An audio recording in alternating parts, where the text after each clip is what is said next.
C'est dans l'objectif de mettre fin à toute forme d'anarchie et dérapage, réduire les pratiques foncières en marge de la loi, œuvrer à l'éradication des conflits fonciers et immobiliers sur toute l'étendue du pays, comme le veut le chef de l'État, son Excellence Félix Antoine Tshisekedi Tshilombo, volonté transmise à la chef du gouvernement, son Excellence Madame Judith Suminwa Tuluka, et à la ministre d'État, ministre des Affaires foncières, son Excellence Madame Acacia Bontubola Mbongo, que le renforcement des capacités des agents et cadres des affaires foncières est en ce moment le cheval de bataille de l'amélioration de la gouvernance foncière. Conformément à la lettre des missions de son ministère et aux orientations programmatiques du plan foncier national, le numéro 1 du foncier congolais donne un temps décisif à ce processus de la réforme foncière en s'impliquant directement dans l'organisation d'une série de sessions et ateliers d'information et de formation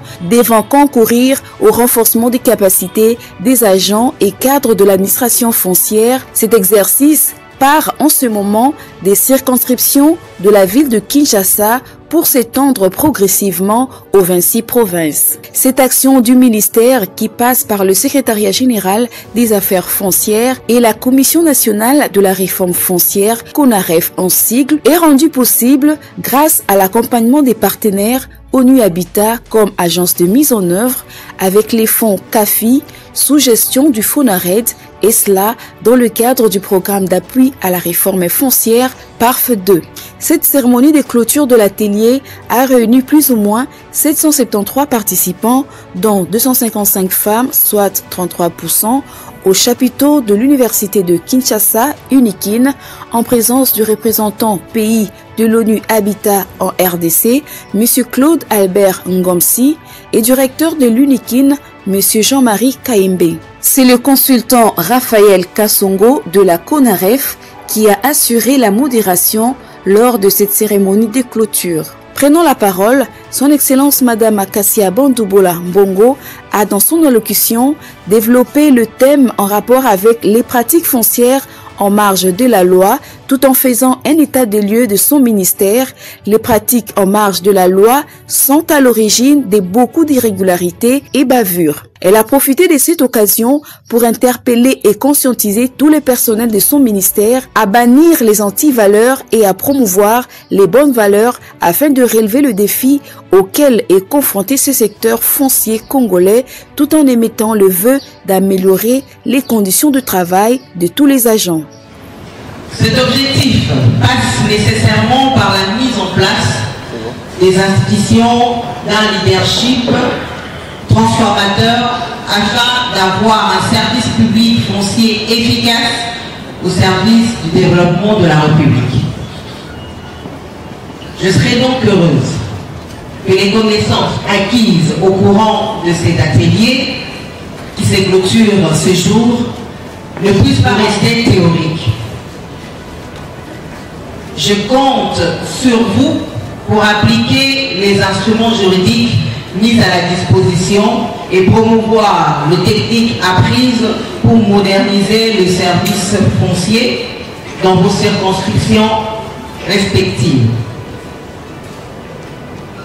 Vous êtes désormais les acteurs clés de la bonne gouvernance foncière.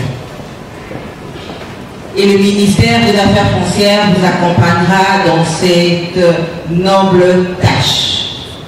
Cette activité qui avait démarré le 29 avril 2025 a été couronnée ce jour par la remise des certificats en reconnaissance de la participation assidue à l'atelier de renforcement des capacités des cadres et agents des circonscriptions foncières de la ville-province de Kinshasa portant sur les fondamentaux du droit foncier, les techniques des négociations, la géolocalisation, l'élaboration et la mise à jour des plans cadastraux, la numérisation des archives, les fondamentaux de la taxation et de recouvrement, les techniques d'enquête et de planification du système d'information foncière, l'éthique et redevabilité et les pratiques foncières en marge de la loi.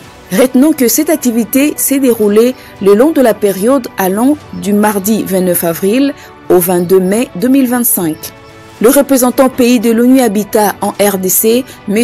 Claude Albert Ngomsi, promet de continuer à accompagner le gouvernement dans la mission en appuyant le gouvernement à travers la CONAREF.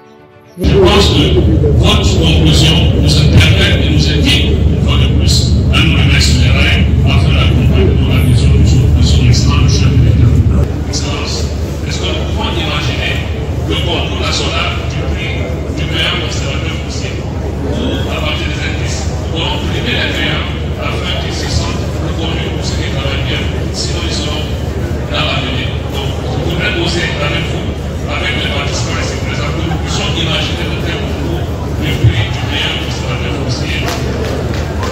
Le recteur de l'UNIKIN, le professeur Jean-Marie Kaembe, a pour sa part été honoré de prendre part à une si grande cérémonie qui vient de se réaliser sur le site universitaire. Je pense que vous avez passé un moment agréable avec la sécurité qu'a assurée la police universitaire, que je n'oublierai pas, que je félicite particulièrement en cela. Et comme l'intervenant de tout à l'heure, je remercie Dieu parce que je ne crois pas que l'on ait eu à déplorer des situations désastreuses en termes de santé, etc. de tout le monde.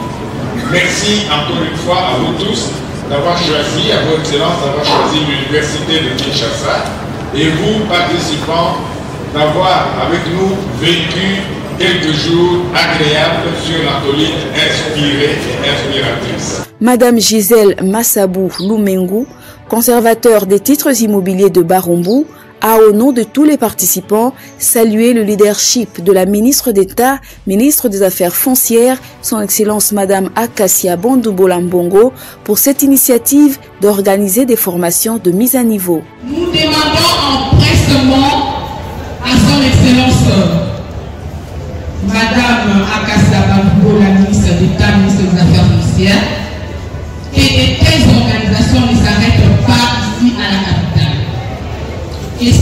Et ça aille jusque dans nos provinces. Les affaires foncières ont besoin de remise à niveau, des formations et des échanges ateliers pour un grand changement de notre secteur. Rappelons que cette seconde phase du programme d'appui à la réforme foncière a démarré au mois de mars 2024 avec pour objectif de consolider et renforcer les acquis de la phase 1 sous l'intitulé Programme d'appui à la mise en œuvre de la réforme foncière pour la sécurisation des investissements verts, la gestion durable des forêts et la paix sociale en République démocratique du Congo, PARF 2 2024-2029. Cette phase a la mission de s'appuyer directement en province sur les programmes territoriaux communément appelés programmes intégrés RAID, puis RAID en sigle. La terre pour nous unir et non nous diviser, la terre pour nous nourrir et non nous affamer, la terre pour nous enrichir et non nous appauvrir.